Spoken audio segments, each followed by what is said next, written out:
burr cold out there. Oh, it is very cold. It's dangerous out there.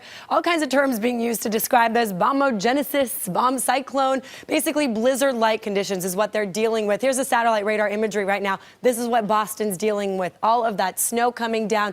New York as well. And I just checked. Wind gusts as high as 45 miles per hour there now. So it's not just the snow coming down and the very frigid temperatures, but very strong winds. That's why there's concern of all those widespread power outages. Here's the futurecast. So this morning, they are going to be dealt with a big blow. By tonight, it will move further up north towards Maine. By Friday, it should wind down a little bit into the weekend at least. But that cold air is definitely sticking around. These are the highs today. 30 degrees will be the high in Boston. So they're going to stay below freezing. Detroit, 11. Minneapolis, 4 degrees. St. Louis, 18. So that cold air is still hovering across a big portion of the U.S. Across the West Coast, we are still above average. As far as our rainfall goes, it's barely anything. Really seeing that storm that came through move out further east towards Nevada. And right now, just a few spots of some scattered showers. Mill Valley right now, you may be getting a few raindrops there, but the rest of our area seems to be pretty dry. What we are seeing, though, is that cloud coverage and also patchy fog is occurring. So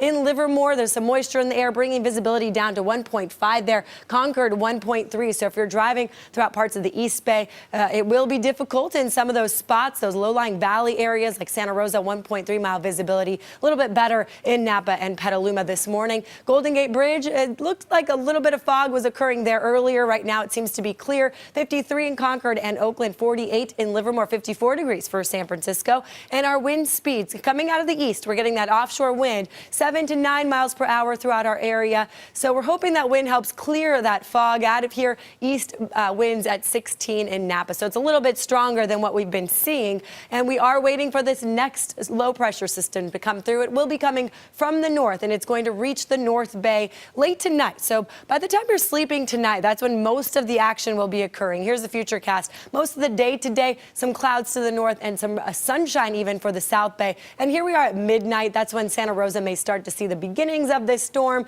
And then 6 o'clock tomorrow morning may be a little bit more widespread. Santa Cruz also should be impacted by it, and Fairfield as well. But it won't be too significant. The big storm that we are watching is occurring next week. So Tuesday, Wednesday of next week, that one should bring us a little bit heavier rainfall. Michelle, I'll send it over to you. Neda, thank you. Tesla is